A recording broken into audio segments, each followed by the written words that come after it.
Assalamualaikum warahmatullahi wabarakatuh. Perkenalkan, nama saya Reza Sekta Fabian dengan nomor NPM 4518210061.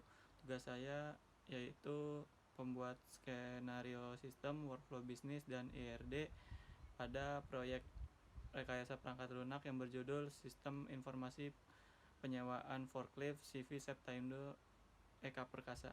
Terima kasih. Saya Panji Prakoso dengan NPM 4518210050 dari Teknik Informatika Universitas Pancasila. Kelompok kami menjelaskan sistem informasi penyewaan forklift. Pada kali ini, tugas saya adalah perancangan objek. Dan untuk video presentasi kali ini, saya menjelaskan bagian tools yang digunakan pada tahapan pemodelan APL atau arsitektur perangkat lunak, DFD, dan juga UML-nya. Assalamualaikum warahmatullahi wabarakatuh. Saya Enwar Hadi, nomor pokok 45182100022 dari kelompok C dengan tugas perancangan database di Sistem Informasi Penyewaan Forklift CV Septaindo. Perkenalkan, nama saya Ahmad Alfi Ramadan dari Universitas Pancasila dengan NPM 4518210071. Saya bertugas dalam bagian program. Aliran proses yang kami gunakan pada sistem informasi kelompok kami adalah aliran proses iteratif, di mana aliran proses iteratif ini dapat melakukan perulangan terhadap sekelompok instruksi, di mana perulangan ini akan berhenti jika syarat sudah terpenuhi. Lalu, kenapa kelompok kami menggunakan aliran proses iteratif ini? Karena aliran proses iteratif ini mudah dipahami, lebih dinamis dibandingkan aliran proses yang lain, dan juga mudah melakukan debugging apabila perulangan ada yang salah. Untuk model atau metode, di sini kami menggunakan model atau metode konkuren, di mana unsur-unsurnya sama seperti alir proses iteratif, yang artinya proses pembuatan proyek ini dapat berulang. Maksudnya adalah jika kita telah masuk ke dalam proses pemodelan, kita bisa kembali ke pemilik perusahaan untuk meminta pendapat tentang tampilan interface yang dikerjakan, agar hasil dapat menjadi maksimal. Di sini saya akan menjelaskan tools yang dipakai saat proses komunikasi atau wawancara. Yang pertama kertas, yaitu kertas untuk mencatat daftar pertanyaan dan jawaban juga dari narasumber. Lalu yang kedua pulpen dan pensil, itu juga untuk mencatat atau menulis. Dan yang ketiga adalah kamera HP. Kamera HP dibutuhkan dua kamera HP, yang satu dua-duanya juga untuk merekam selama proses wawancara berlangsung. Terima kasih. Selamat sore, Pak. Sore.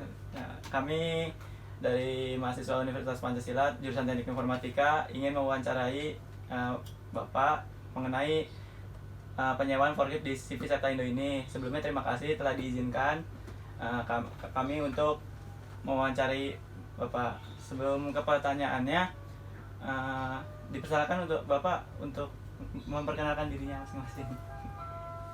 Ya, nama saya Bapak Bandi sebagai pengelola atau owner sebagai PT Septaindo Eka Perkasa dalam bidang sewa alat angkat dan angkut forklift khususnya baterai dan jasa perbaikan berikut penyediaan spare part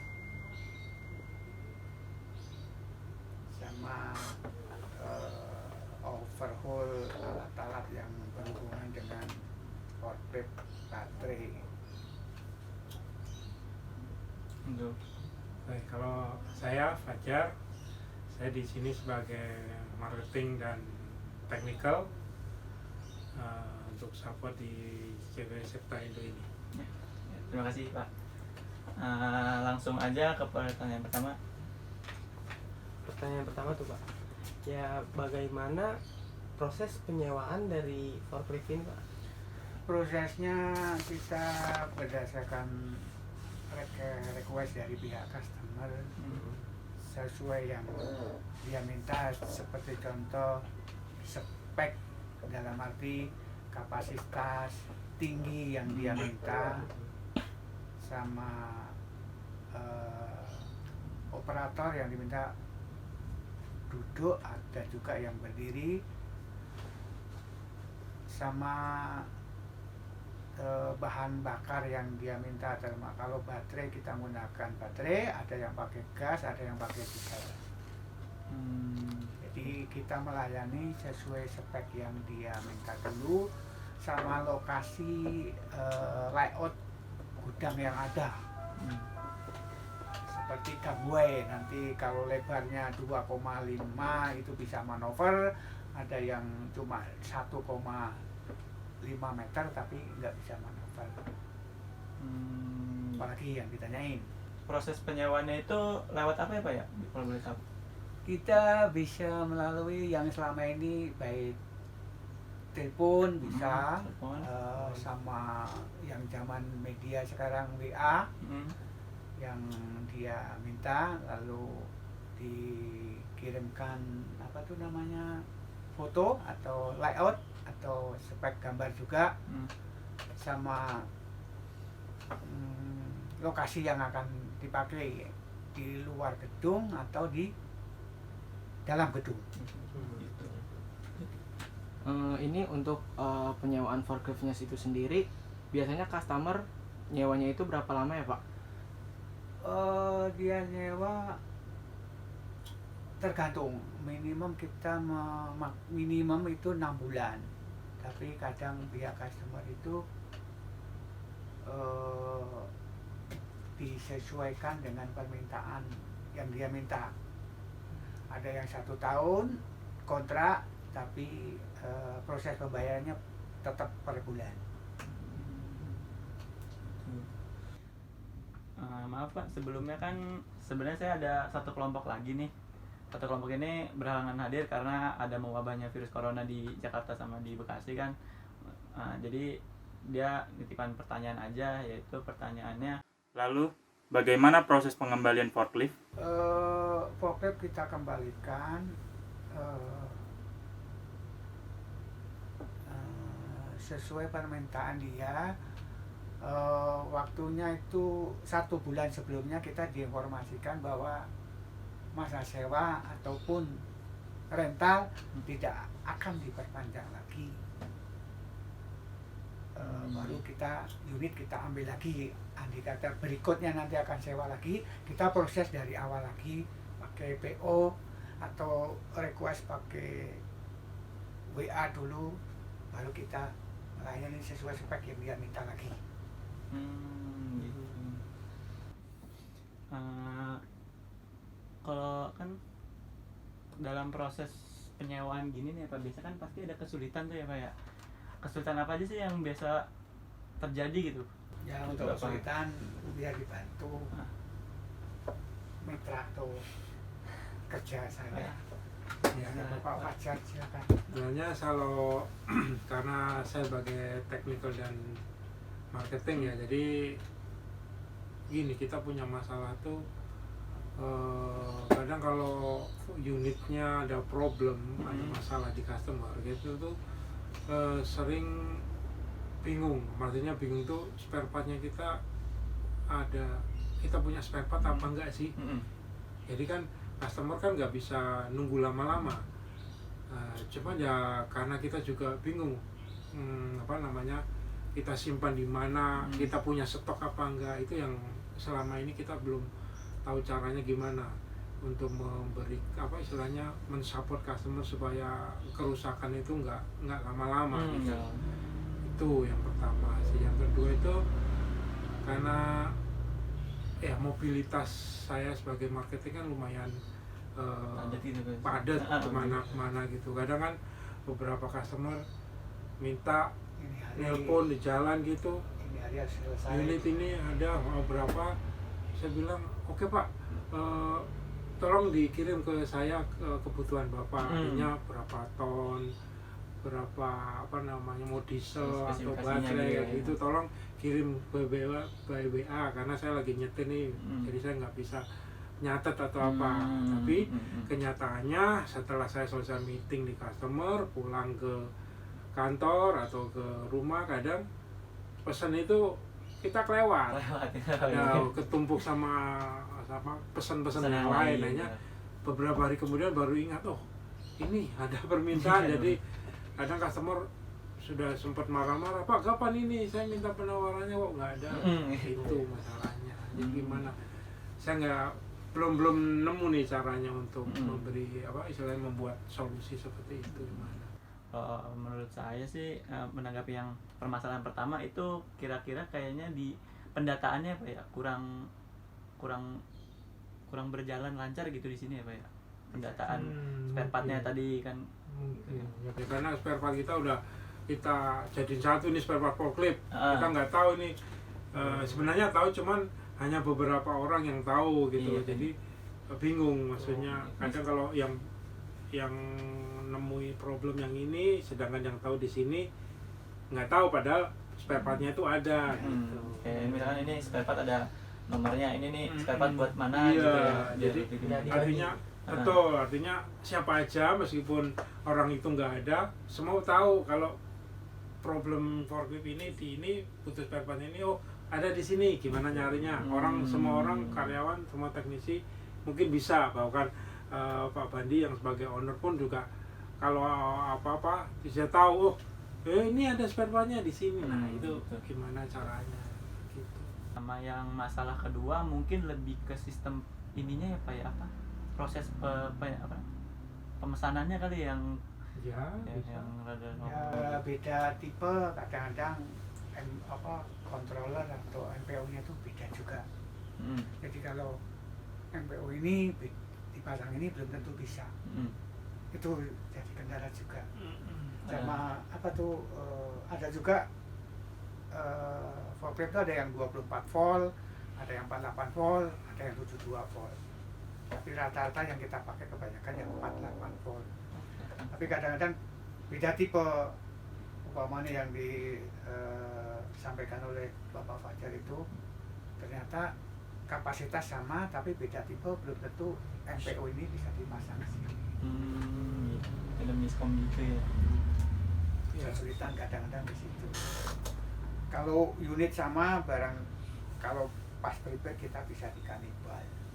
Jadi korbankan satu yang satu bisa jalan. Jadi proses penyewaannya itu customer pasti pertama ngubungin ke owner dulu atau kemana nih?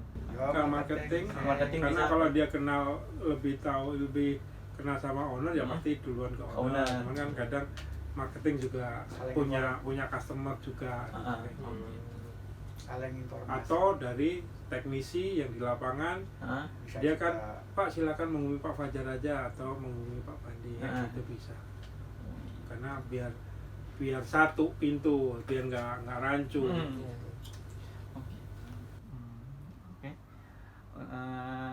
Mungkin itu aja sih Pak yang sebagai buat bahan saya data yang saya teliti untuk ke depannya gimana, sistem yang saya buat gimana, mungkin itu aja. Ya oke, nggak masalah. Nanti kalau barangkali ada yang ditanyakan lagi silakan datang kembali. Terima kasih banyak ya Pak ya. Pak Fajar. Terima kasih banyak ya Pak ya. Pak Fajar.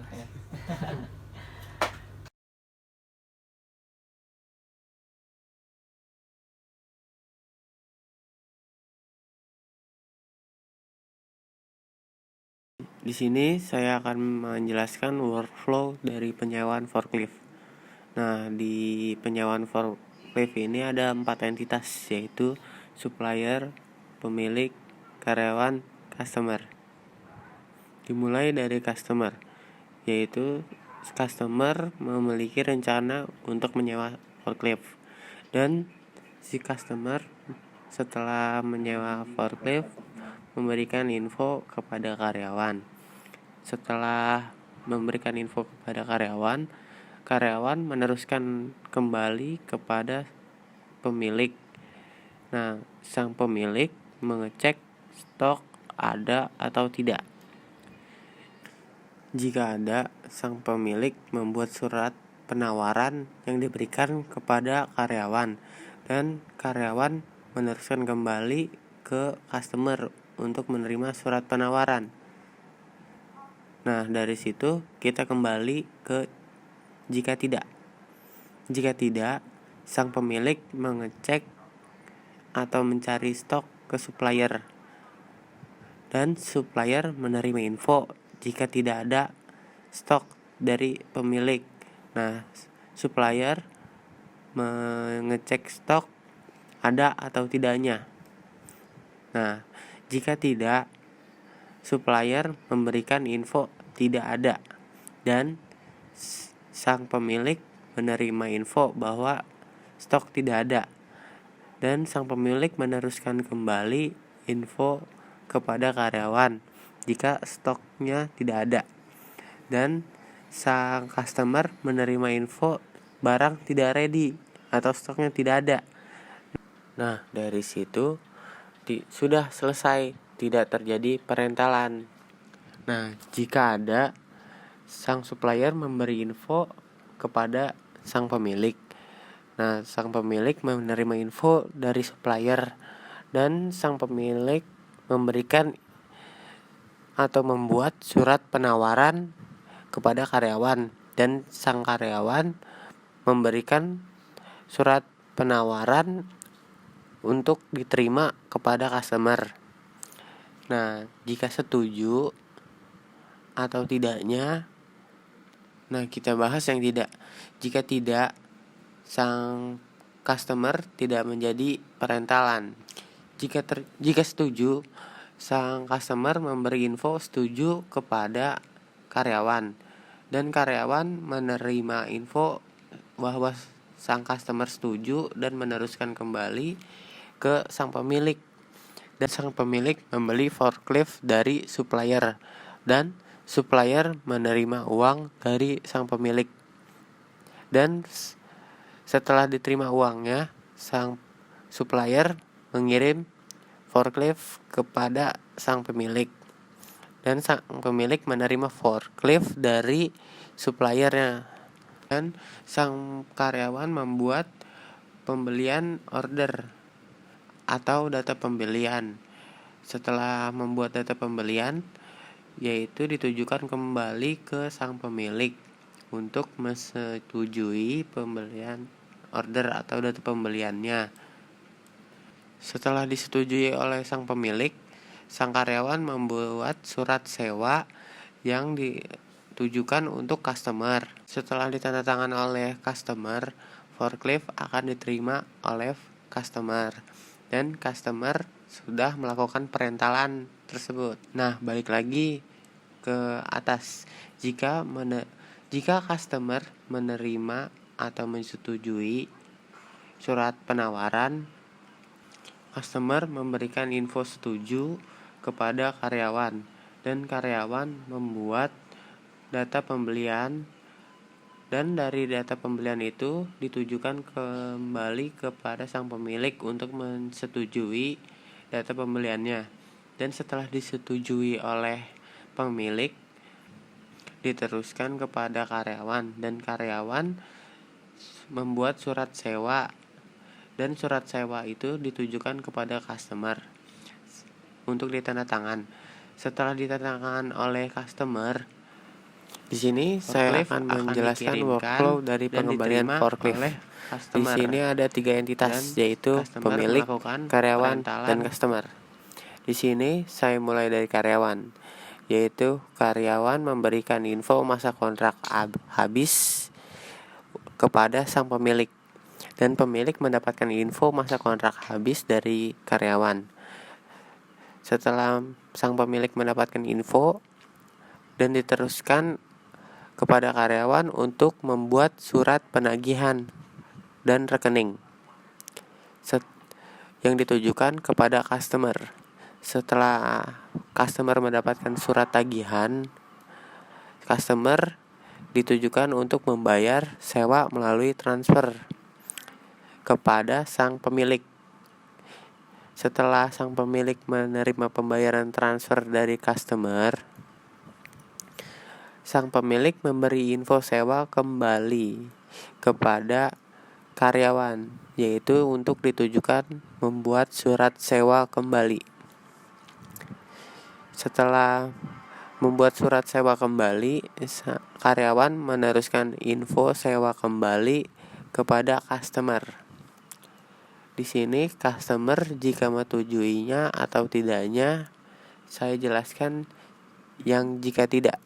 Jika tidak, forklift akan dikembalikan kepada karyawan dan karyawan akan meneruskannya kepada sang pemilik, yaitu untuk dijual atau disewa kembali oleh sang pemilik.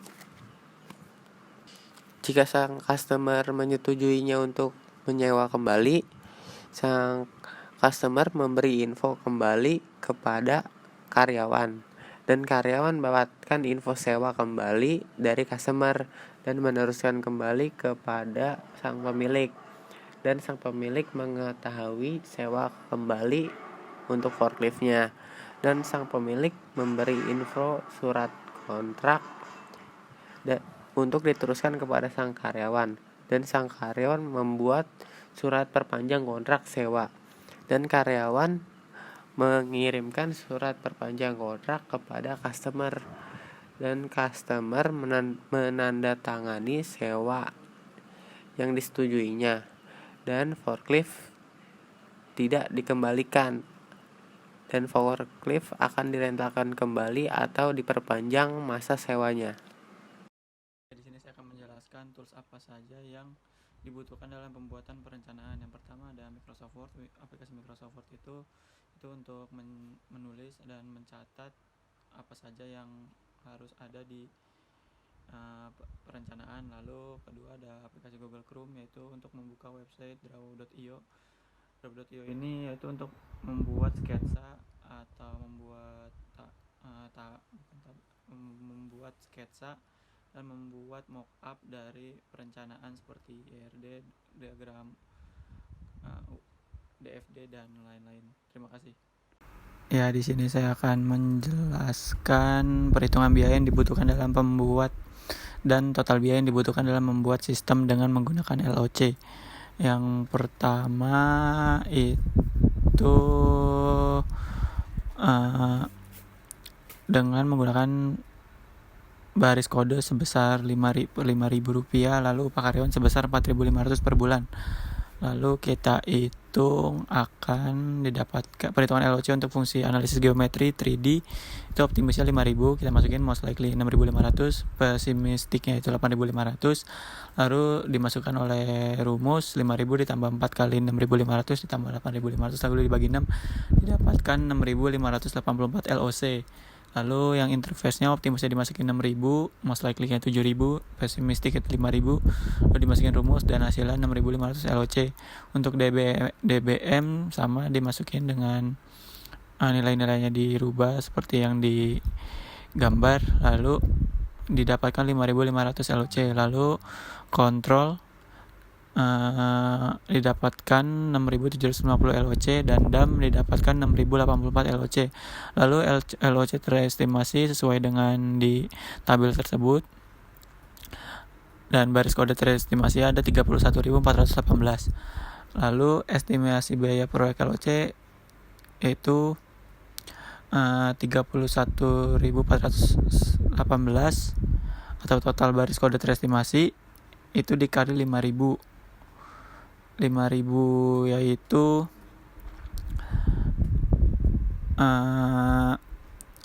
biaya per baris kode, lalu dikali dan hasilnya ada 157.090.000. Jadi untuk total biaya yang dibutuhkan dalam pembuatan sistem dengan menggunakan LOC yaitu sebesar 157.090.000. Ya, terima kasih. Di sini saya akan menjelaskan jadwal dan waktu yang dibutuhkan mulai dari awal sampai proses penyerahan sistem ke user. Yang pertama itu tanggal 6 Maret itu kelompok kami menentukan topik, pembagian tugas dan membuat daftar pertanyaan wawancara. Pada tanggal 23 Maret 2020 melakukan wawancara kepada narasumber. Setelah melakukan narasumber, kelompok kami mendapatkan berbagai macam informasi dari sumber tersebut. Lalu pada tanggal 27, kelompok kami menentukan workflow, skenario sistem, metode, dan aliran dalam proyek tersebut. 17 April membuat ARD, diagram UML, diagram konteks, dan perancangan database. Pada tanggal 18 April sampai 30 Juni melanjutkan perancangan database lalu dan dibarengi oleh pengerjaan programming. 1 sampai 3 Juli perkiraan, pengujian program, dan evaluasi. Jika ada kesalahan maka atau tidak sesuai dengan ekspektasi maka akan dilakukan pengerjaan kembali. Lalu tanggal 4 sampai 5 Juli 2020 proses pengerjaan programming kembali. Lalu tanggal 6 Juli 2020 pengujian program kembali, dan tanggal 26 Juli tanggal 6 Juli perkiraan penyerahan sistem kepada user. Terima kasih. Oke, di sini saya akan menjelaskan ERD beserta primary dan foreign key dan juga hubungan relasinya. Yang pertama itu ada table forklift, yaitu primary key-nya kode forklift, customer yaitu kode forklift kode customer, penyewaan yaitu kode primary key-nya kode sewa, dan foreign key dari kedua table forklift dan customer yaitu foreign key-nya kode forklift dan kode customer. Lalu ada di karyawan ada primary key-nya kode karyawan, supplier primary key-nya kode supplier. Lalu di pembelian itu ada primary-nya kode pembelian serta foreign key-nya yaitu ada kode karyawan, kode supplier, dan kode forklift dari table supplier, yaitu juga ada foreign key kode forklift.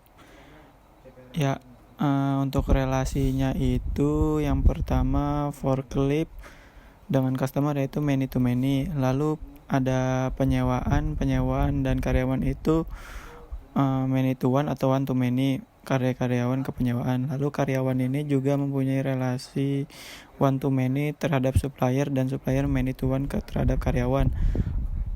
Seperti itu. Terima kasih. Lalu yang selanjutnya ada tahap pemodelan. Jadi pada tahap pemodelan ini untuk pembuatan diagramnya bisa dilakukan manual dengan menggunakan tool berbasis web. Tools yang saya gunakan adalah web bernama draw.io. Nah, lalu selanjutnya masuk ke penjelasan APL. APL atau aplikasi perangkat lunak. Apa itu aplikasi perangkat lunak? Aplikasi perangkat lunak adalah aplikasi yang sistemnya menggunakan kapasitas komputer secara langsung untuk tugas tertentu dan digunakan untuk mengetik dokumen, memanipulasi foto, merancang rumah, grafik, dan angka.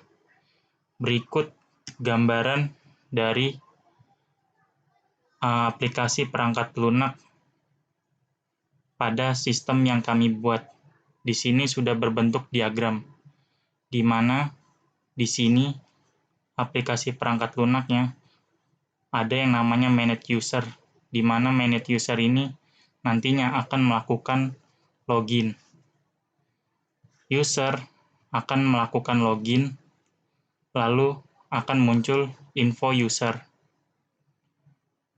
Nah, lalu di bawahnya akan ada data-data master, di mana data-data masternya ini terdapat supplier, forklift, karyawan, dan customer, di mana tabel-tabel masternya itu, data-data masternya tersebut akan mengirimkan data-datanya seperti data supplier, data forklift, data karyawan, data customer, penyewaan, informasi forklift ke database master pada sistem yang nantinya akan menghasilkan laporan-laporan dari data yang dikirimkan ke database tersebut. Yang nantinya salah satu contohnya adalah laporan supplier, stok forklift, karyawan, dan seterusnya. Nah, di sini ada satu contoh data yang sedikit berbeda, yaitu data customer, di mana dia tidak hanya mengirimkan datanya ke tabel master, tapi juga mengirimkan ke tabel transaksi. Di sini terdapat dua tabel transaksi, yaitu tabel penyewaan dan pembelian. Nanti, data customer ini akan masuk ke data penyewaan, yang nantinya akan muncul dalam laporan penyewaan.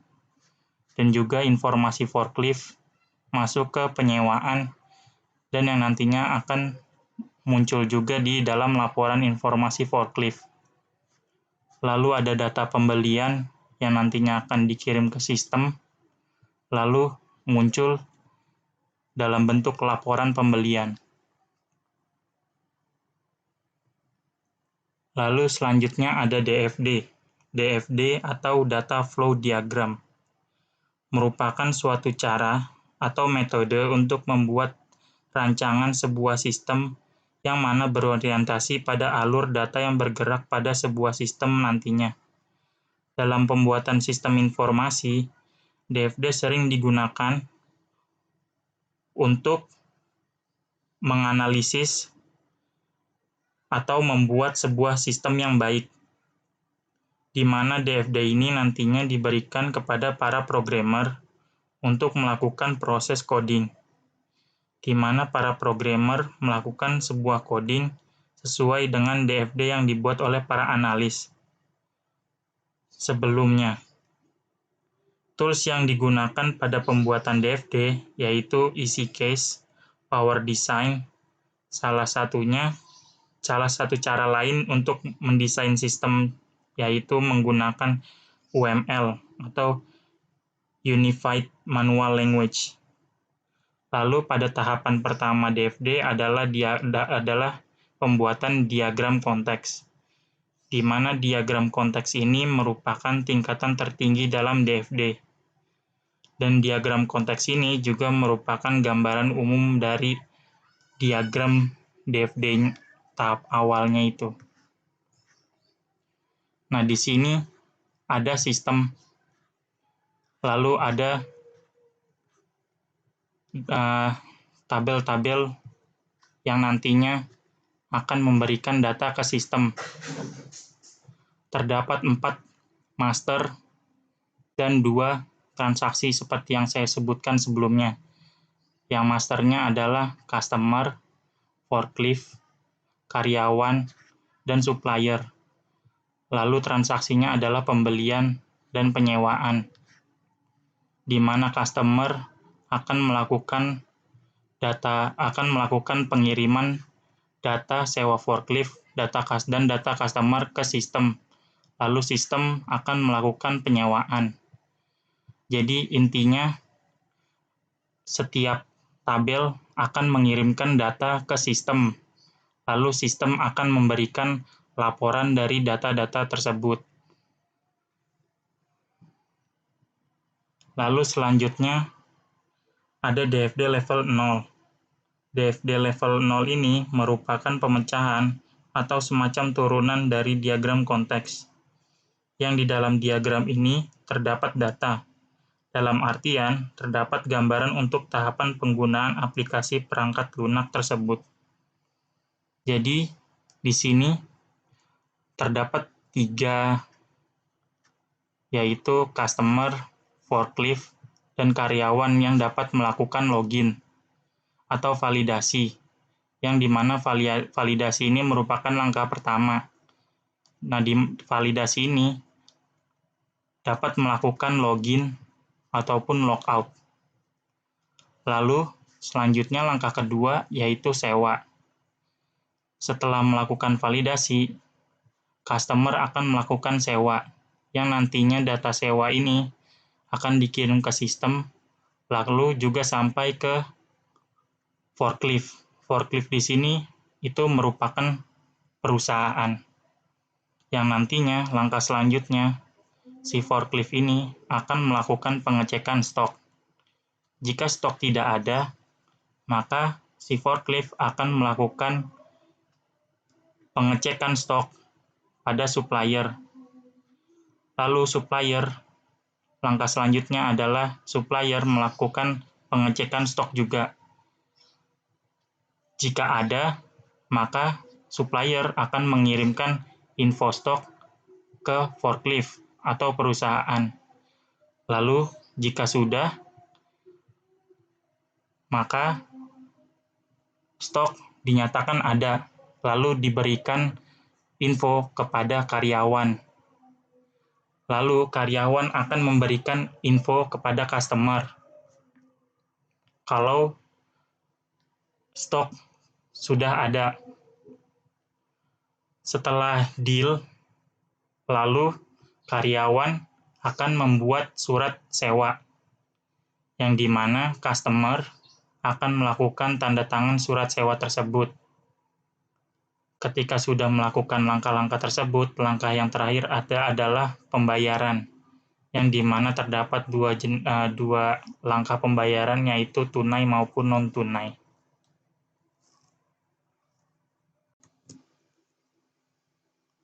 Lalu ada UML. UML adalah sekumpulan alat yang digunakan untuk melakukan abstraksi terhadap sebuah sistem atau perangkat lunak berbasis objek. UML merupakan singkatan dari Unified Modeling Language. UML juga menjadi salah satu cara untuk mempermudah pengembangan aplikasi yang berkelanjutan. Yang pertama dalam UML itu ada diagram use case atau use case diagram, di mana use case diagram ini mendeskripsikan sebuah interaksi antara satu atau lebih aktor dengan sistem yang akan dibuat.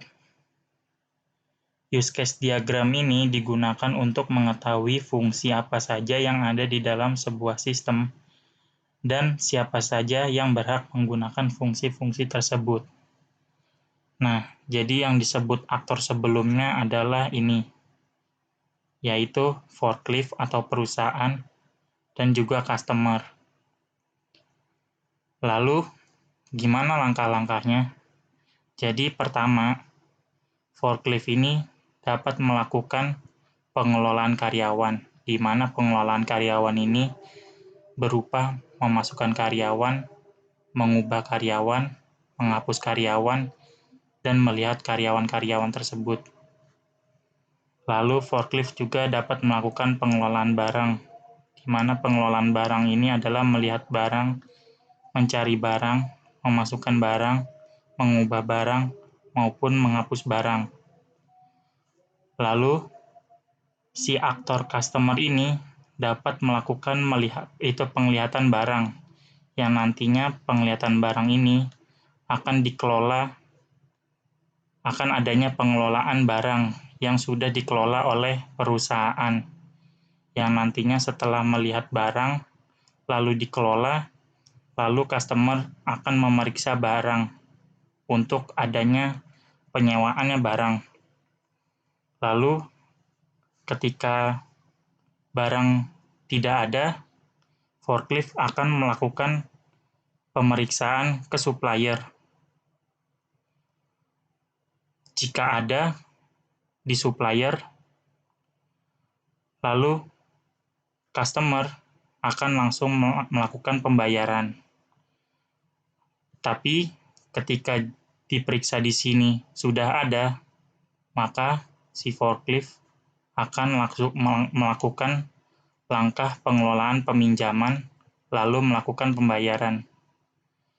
Dan di sini pengelolaan karyawan dapat melakukan validasi, dan juga forklift juga dapat melakukan validasi, di mana validasi ini berupa login maupun logout, yang nantinya dapat melakukan pemeriksaan barang tadi. Selanjutnya ada class diagram. Class diagram adalah model statis yang menggambarkan struktur dan deskripsi kelas serta hubungannya antar kelas. Kelas diagram mirip dengan ERD atau Entity Relationship Diagram pada perancangan database. Bedanya, pada ERD tidak terdapat operasi atau metode, tapi hanya atribut saja. Kelas terdiri dari nama kelas, atribut, dan operasi atau method. Nah, di sini adalah main.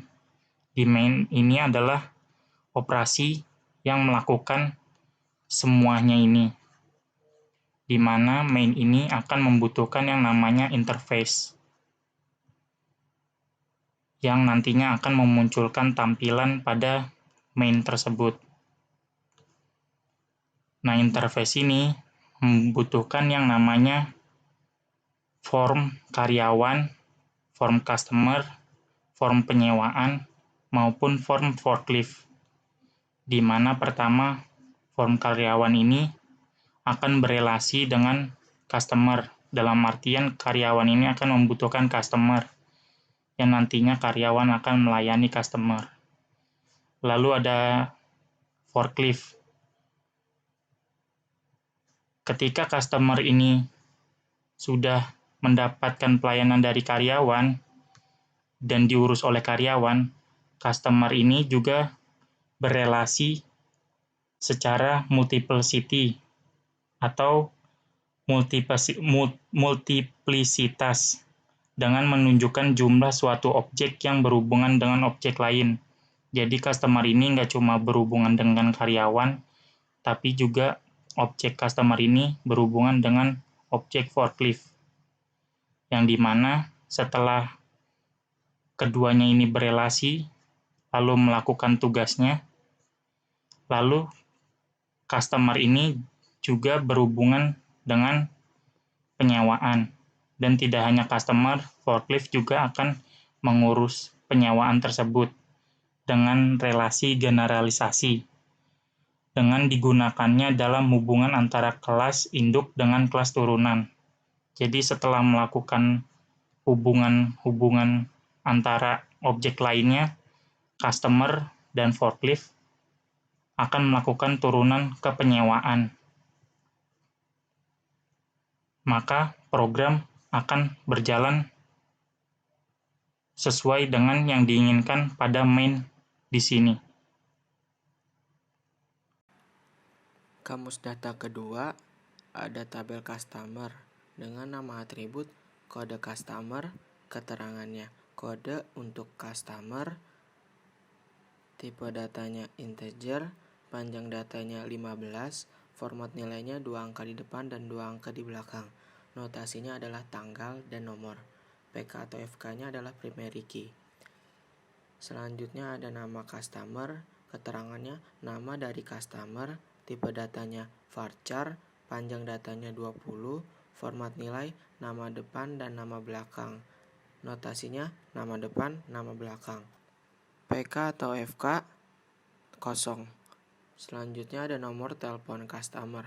Keterangannya adalah nomor telepon dari customer. Tipe datanya integer, panjang datanya 15, format nilainya 3 angka di depan, 4 angka di tengah, dan 4 angka di akhir. Notasinya adalah provider, kode daerah, dan nomor. PK atau FK-nya kosong. Selanjutnya ada alamat customer. Keterangannya adalah alamat dari customer, tipe datanya varchar, panjang datanya 20, format nilainya adalah nama jalan, notasinya nama jalan, kota, dan negara.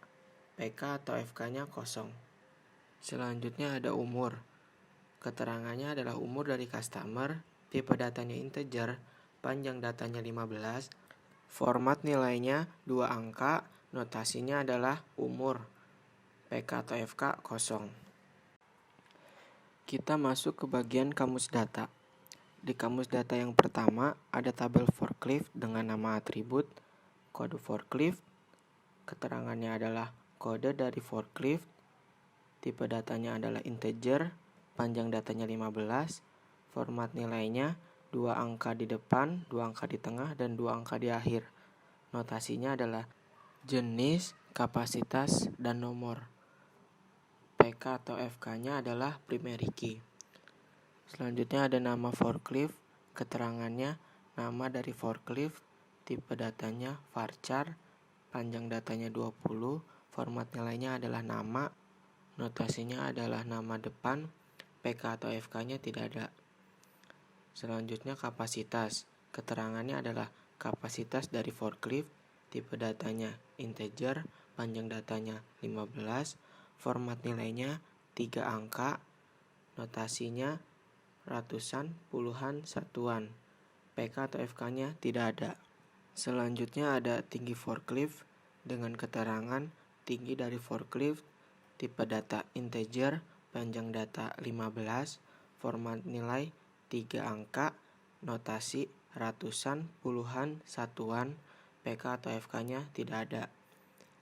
Selanjutnya jenis forklift dengan keterangan jenis dari forklift, tipe data varchar, panjang data 20, format nilai, nama jenis forklift. Notasinya adalah jenis atau nama. PK atau FK-nya kosong. Kamus data ke-6 dan yang terakhir adalah dari tabel pembelian dengan nama atribut, kode beli, keterangannya kode dari pembelian, tipe data integer, panjang data 15, format nilai 2 angka di depan, 2 angka di tengah, dan 3 angka di akhir. Notasinya adalah tanggal, jenis, dan nomor. PK atau FK adalah primary key. Selanjutnya ada kode forklift. Keterangannya adalah kode dari forklift, tipe data integer, panjang data 15, format nilai 2 angka di depan, 2 angka di tengah, dan 2 angka di akhir. Notasinya adalah jenis, kapasitas, dan nomor. PK atau FK adalah foreign key. Selanjutnya ada kode supplier. Keterangannya adalah kode dari supplier, tipe data integer, panjang data 15, format nilai 2 angka di depan dan 3 angka di akhir. Notasinya adalah perusahaan dan nomor. PK atau FK foreign key. Selanjutnya ada kode karyawan. Keterangannya kode dari karyawan, tipe datanya integer, panjang datanya 15, format nilainya 2 angka di depan dan 2 angka di akhir. Notasinya jabatan dan nomor. PK atau FK adalah foreign key. Selanjutnya ada tanggal beli. Keterangannya adalah tanggal dari pembelian. Tipe data date, panjang datanya 20, format nilai 2 angka di depan, 2 angka di tengah, dan 4 angka di akhir. Notasinya adalah tanggal, bulan, dan tahun. PK atau FK kosong. Selanjutnya ada jumlah beli. Keterangannya adalah jumlah dari pembelian.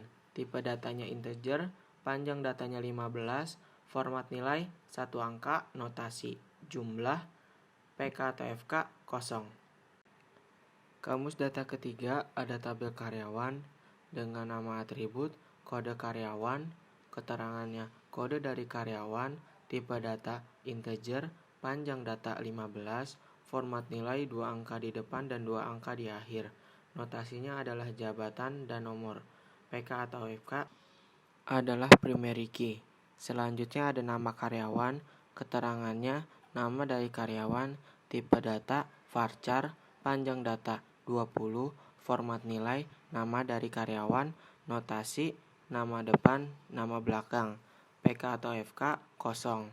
Selanjutnya ada jabatan, keterangan jabatan dari karyawan, tipe data varchar, panjang data 20, format nilai jabatan karyawan, notasi nama jabatan. PK atau FK kosong. Selanjutnya ada alamat karyawan, keterangannya alamat dari karyawan, tipe data varchar, panjang datanya 20, format nilai nama tempat, notasinya nama jalan, kota, dan negara. PK atau FK kosong. Selanjutnya nomor telepon karyawan. Keterangannya nomor telepon dari karyawan, tipe data integer, panjang datanya 15, format nilai 3 angka di depan, 4 angka di tengah, dan 4 angka di akhir. Notasinya adalah provider, kode daerah, dan nomor. PK atau FK kosong. Kamus data keempat ada tabel supplier dengan nama atribut kode supplier, keterangannya kode dari supplier, tipe data integer, panjang data 15, format nilai 2 angka di depan dan 3 angka di akhir. Notasinya adalah kode perusahaan dan nomor. PK atau FK adalah primary key. Selanjutnya ada nama supplier, keterangannya nama dari supplier, tipe data varchar, panjang datanya 20, format nilai, nama supplier, notasi, nama depan, nama belakang. PK atau FK kosong. Selanjutnya ada perusahaan dengan keterangan nama dari perusahaan, tipe data varchar, panjang datanya 20, format nilai, nama perusahaan, notasinya, jenis perusahaan, produk, dan nama. PK atau FK kosong. Selanjutnya ada kode forklift dengan keterangan kode dari forklift, tipe datanya integer, panjang datanya 15, format nilai 2 angka di depan, 2 angka di tengah, dan 2 angka di akhir. Notasinya jenis, kapasitas, dan nomor. PK atau FK adalah foreign key. Selanjutnya ada jumlah forklift dengan keterangan jumlah dari forklift. Tipe datanya adalah integer, panjang data 15, format nilainya adalah 1 angka, notasinya adalah jumlah. PK atau FK adalah kosong. Kamus data kelima ada tabel penyewaan dengan nama atribut, kode sewa, keterangannya, kode dari penyewaan, tipe data integer, panjang data 15, format nilai 2 angka di depan, 2 angka di belakang, dan 3 angka di akhir. Notasinya adalah tanggal, jenis, nomor. PK atau FK adalah primary key. Selanjutnya ada kode forklift. Keterangannya adalah kode dari forklift. Tipe datanya integer, panjang datanya 15, format nilai 2 angka di depan, 2 angka di tengah, dan 2 angka di akhir. Notasinya adalah jenis, kapasitas, dan nomor. PK atau FK adalah foreign key. Selanjutnya ada kode karyawan. Keterangannya adalah kode dari karyawan. Tipe datanya integer, panjang datanya 15, format nilainya 2 angka di depan dan 2 angka di akhir. Notasinya adalah jabatan dan nomor. PK atau FK adalah foreign key. Selanjutnya ada kode customer. Keterangannya adalah kode dari customer. Tipe datanya adalah integer, panjang datanya 15, format nilainya 2 angka di depan dan 2 angka di akhir. Notasinya adalah tanggal dan nomor. PK atau FK adalah foreign key. Selanjutnya ada tanggal sewa. Keterangannya tanggal dari penyewaan, tipe datanya date, panjang data 20, format nilai 2 angka di depan, 2 angka di tengah, dan 4 angka di akhir. Notasinya adalah tanggal, bulan, tahun. PK atau FK kosong. Selanjutnya ada jumlah sewa. Keterangannya jumlah dari penyewaan. Tipe data integer, panjang data 15, format nilainya 1 angka, notasinya jumlah. PK atau FK kosong. Kita masuk ke relasi tabel, di mana ada 2 entitas yang terkait. Berikut dengan nama relasi dan jenis relasinya. Yang pertama ada entitas forklift dan entitas customer. Dengan nama relasi dipilih dan jenis relasinya many to one. Selanjutnya ada entitas penyewaan dan entitas forklift. Dengan nama relasi memiliki dan jenis relasinya one to many. Selanjutnya ada entitas penyewaan dan entitas customer dengan nama relasi memiliki dan jenis relasinya one to one.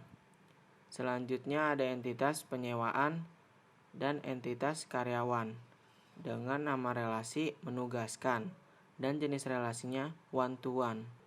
Selanjutnya ada entitas karyawan dan entitas supplier dengan nama relasinya menghubungi dan jenis relasinya one to one. Selanjutnya ada entitas karyawan dan entitas pembelian dengan nama relasi memproses dan jenis relasinya one to one.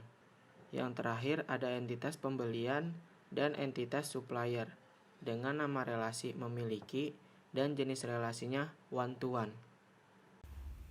Tools yang saya gunakan untuk membuat program adalah PHP MyAdmin untuk database-nya itu sendiri, dan Sublime Text atau Notepad editor lainnya yang saya gunakan. Dan untuk menggunakan bahasa PHP, bahasa HTML, itu yang saya gunakan untuk membuat konstruksi. Di sini saya akan membuat atau menjelaskan bagaimana cara membuat database yang akan digunakan.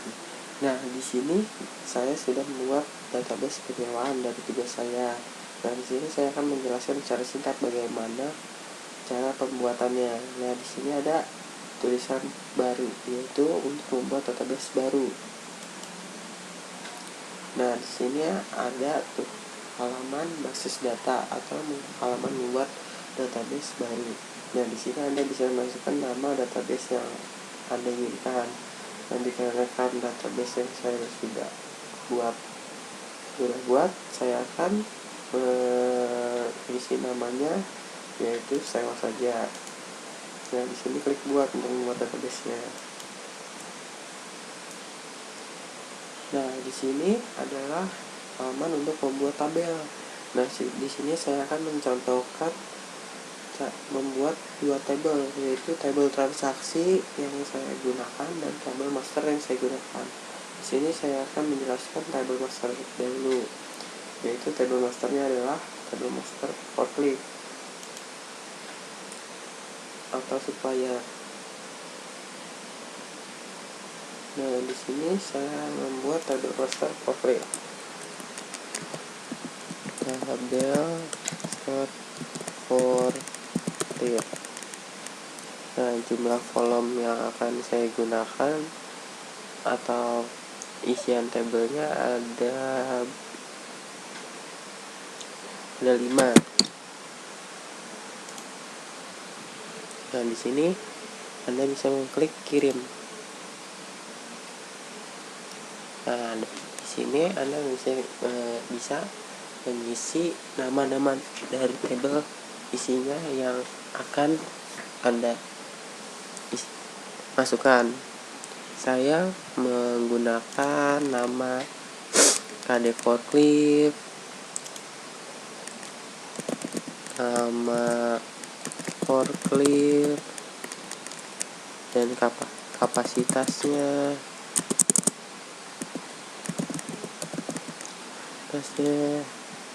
tinggi forklift, terus jenis forklift. Nah, jenis-jenis dari sininya yang saya gunakan untuk KD forklift adalah yang berisikan kode-kode. Dikarenakan berisi kode-kode, saya menggunakan integer dikarenakan dia hanya angka saja. Nah, di sini panjang nilainya saya gunakan 15 dikarenakan sudah cukup 15 saja. Nah, untuk nama forklift yang berisikan huruf, angka, dan lain-lain, saya menggunakan varchar. Dan nilainya adalah 20 yang saya gunakan.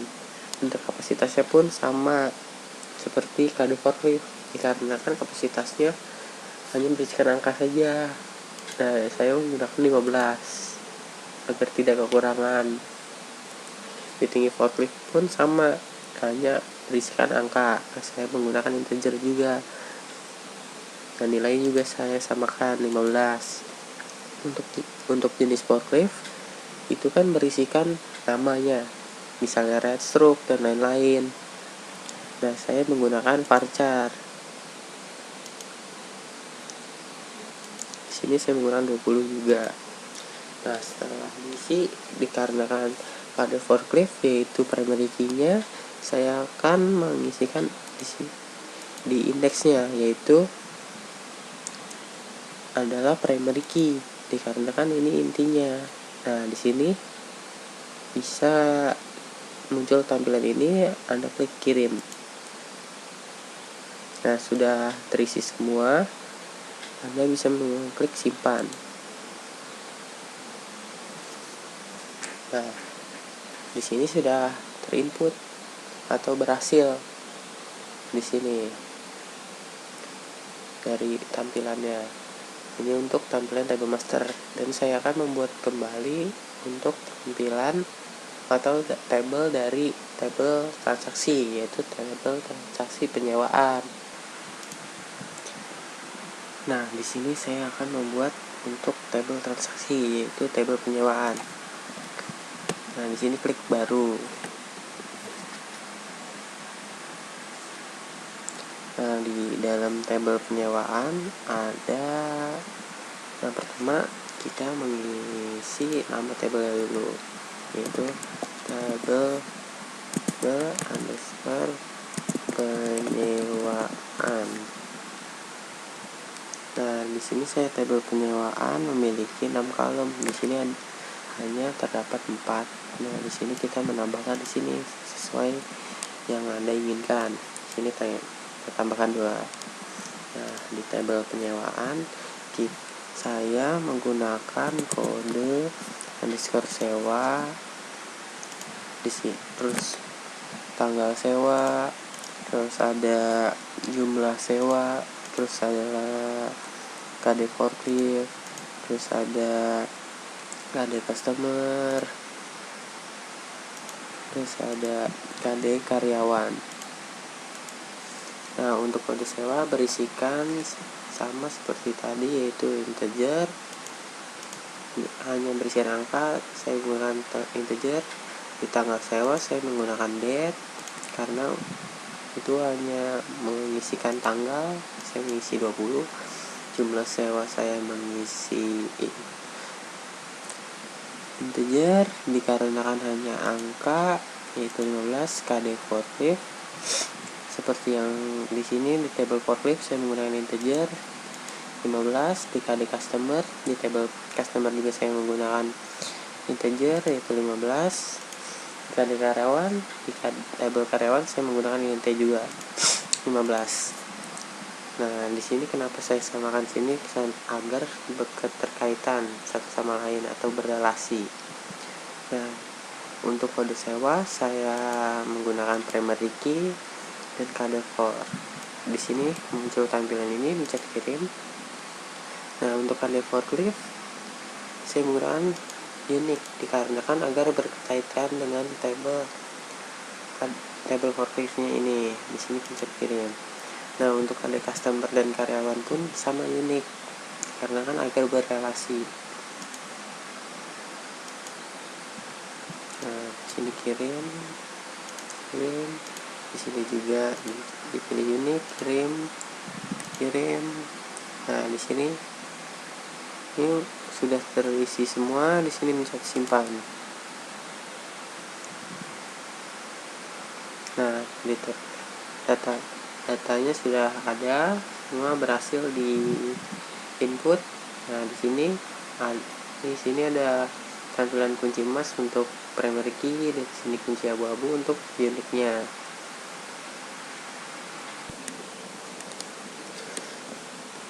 Di sini saya akan menjelaskan mockup atau tampilan desain dari tugas yang saya buat atau project yang saya buat adalah seperti ini. Ini hanya versi kasarnya saja, yaitu berisikan header, navigation yang berisikan menu-menu lainnya, dan di sini ada main yang menampilkan main kontennya, dan di sini ada footer dan lainnya sebagai penghiasnya. Itulah sekian dari penjelasan mockup-nya. Di sini saya akan menjelaskan tampilan untuk login ke dalam database-nya dengan menggunakan PHP. Nah, di sini ini adalah tampilan halaman loginnya.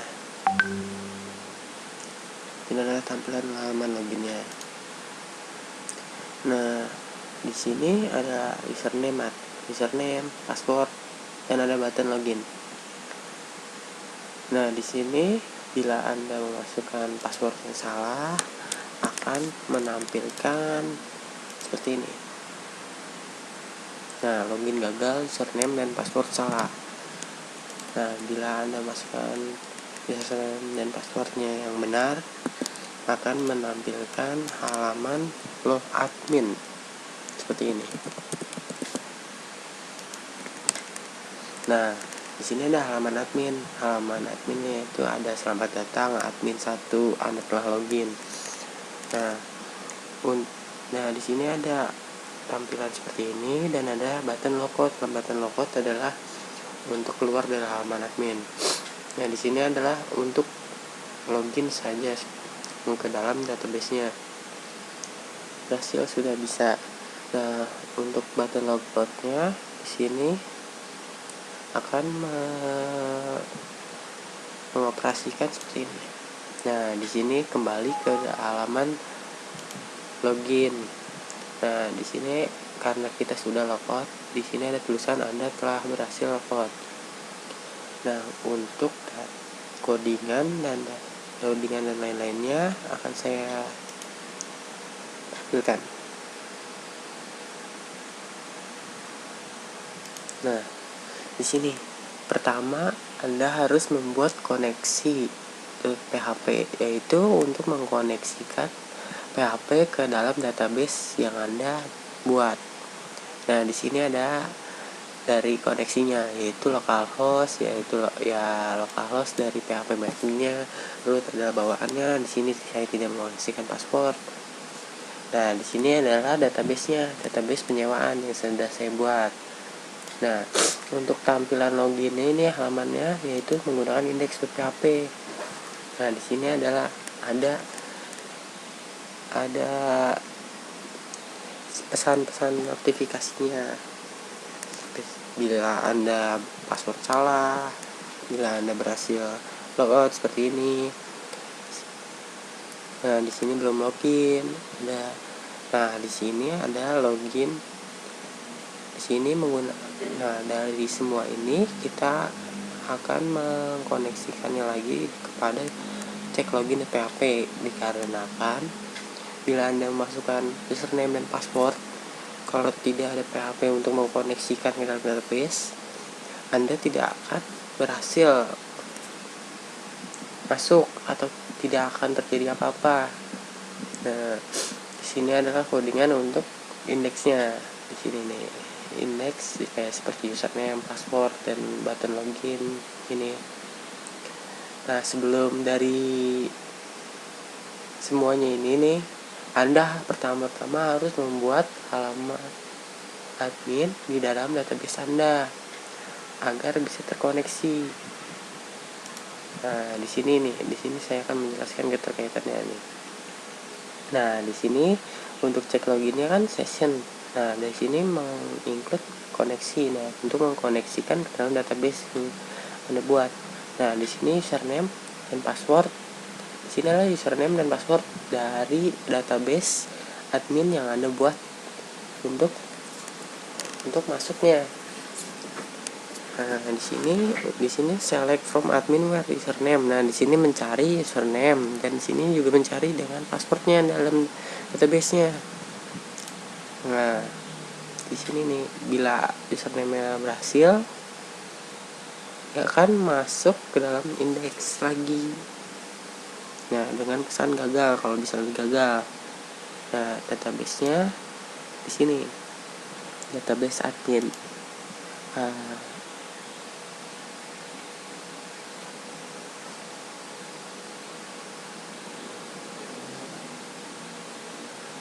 Nah, ini username dan password dari database-nya bisa Anda buat dengan bisa kalau Anda mempunyai beberapa admin, Anda bisa menambahkan di sini, ditambahkan. Nah, begitulah cara kerjanya. Nah, di sini indeks login. Nah, di sini untuk tampilan sesudah login seperti ini nih.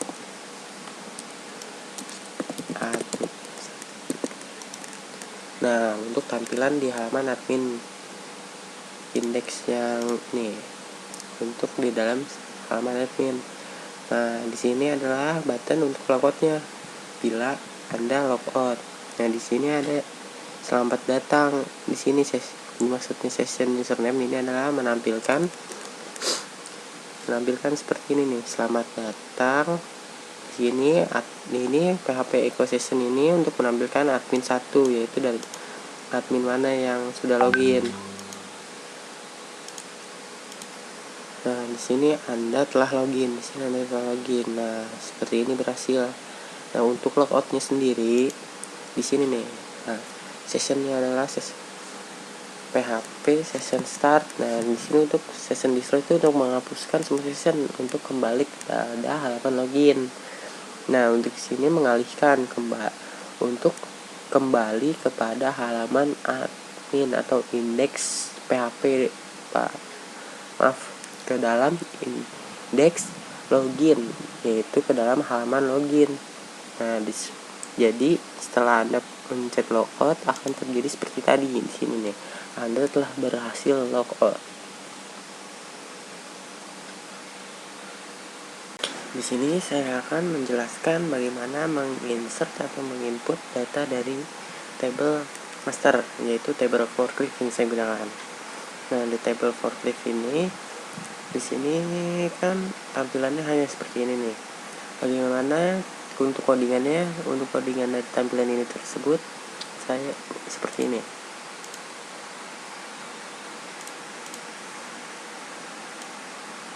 Nah, untuk tampilan dari halaman table forklift ini saya menggunakan di indeks. Saya membuatkan di indeks, saya menggunakan PHP dan ada HTML di dalamnya juga beserta CSS untuk stylenya, kemudian membuat warnanya.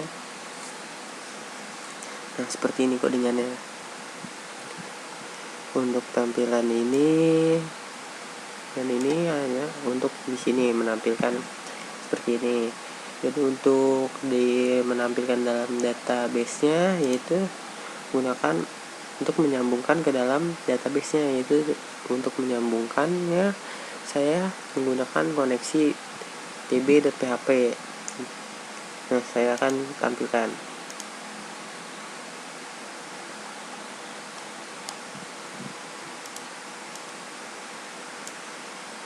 Nah, untuk koneksinya seperti ini. Nah, ini localhost root dari ini untuk masuk ke dalam halaman localhostnya. Nah, di sini saya pilih connect ini untuk table penyewaan. Nah, untuk menampilkan di table ini. Nah, di sini untuk menampilkan database dari dalam table forklift harus menggunakan kode dari select from table forklift dan hanya ditampilkan hanya table forklift saja pada halaman table forkliftnya. Nah, untuk menambahkan data yang terbarunya, di sini ada add table baru, yaitu untuk menambahkan atau menginput data baru di sini. Nah, di sini adalah data-datanya. Kalau tampilan untuk menginput data terbarunya. Untuk codingannya pun tersendiri, saya menggunakan di sini di add.php. Nah, add.php ini berguna untuk menampilkan halaman seperti ini, yaitu di sini ada kode forklift di sini dan di sini ada tampilan input, text type, dan nama forklift dan lain-lainnya. Nah, untuk button add saya di sini menggunakan submit dan setelah di add akan terkoneksi kepada index.php dan terkoneksi lagi kepada itu database-nya. Dan untuk mengkoneksikannya kembali, saya membuat insert forklift.php. Di sini untuk lebih jelasnya, saya setelah mengisi dari sini seperti kode forklift, dari kode forklift 127, nama forklift itu biji, kapasitas 2, tinggi forklift 4, jenis forklift class truck, di sini saya tukar di 8. Nah, di sini, nah misalnya ini kode forklift 127, dia akan masuk atau terinput ke dalam kode forklift di sini. Nah, untuk Mitsubishi di sini nama forklift akan terinput ke dalam nama forkliftnya. Nah, kapasitasnya pun sama, tingginya pun sama, jenisnya pun sama. Nah, setelah ini berhasil, dia akan mengisi atau menambahkan ke dalam database-nya. Nah, setelah terisi dari halaman ini, setelah mengkliknya pun akan kembali ke dalam indeks dari table forkliftnya. Nah, sekarang kita coba. sini kita klik add. Nah, di sini terinput baru data terbarunya, yaitu 127 Mitsubishi kapasitas 2, tinggi forklift 8, jenis forklift Astra. Nah, di sini pun sama seperti yang sudah kita input tadi. Nah, untuk mengeceknya apakah ini sudah terinput atau belumnya, kita harus melihat ke dalam localhost-nya di table forklift.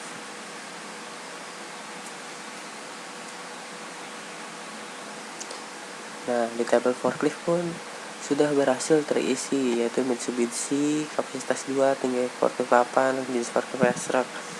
Nah, sini sudah berhasil terisi.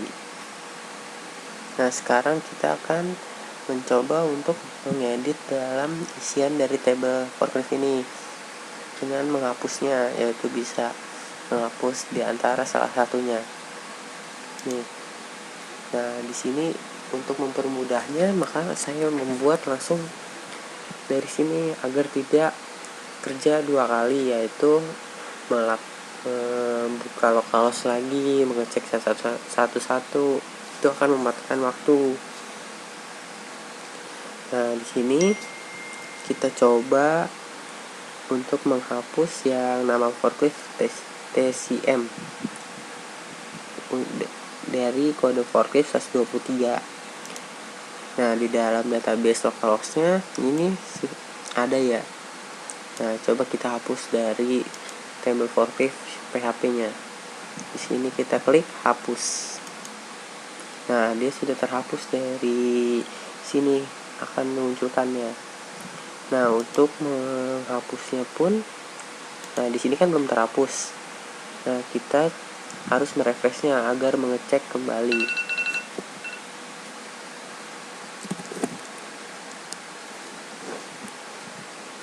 Kita refresh. Nah, di kode forklift 123-nya dengan TCM itu sudah hilang, sudah tidak ada di database, berarti berhasil terkoneksi untuk menghapusnya. Nah, bagaimana codingannya pun ini seperti ini nih. Seperti ini. Nah, di sini delete.php. Nah, di sini untuk tampilan hapusnya pun bisa diklik, dikarenakan di index.php saya munculkan dengan href di sini nih. Di sini agar bisa diklik. Nah, href itu terkoneksi dengan delete.php.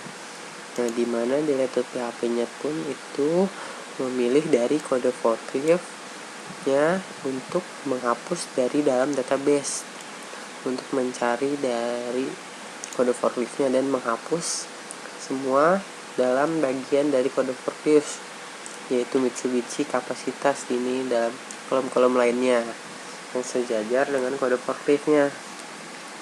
Nah, setelah memencet hapus atau delete, di sini akan membuka dari lokasi dari index.php. Nah, agar tampilannya pun kembali seperti merefresh kembali dari halamannya agar terlihat sudah terhapus. Nah, untuk di table transaksinya pun sama. Nah, saya contohkan di table supplier. Nah, di table supplier ini pun sama seperti yang tadi saya jelaskan di table masternya.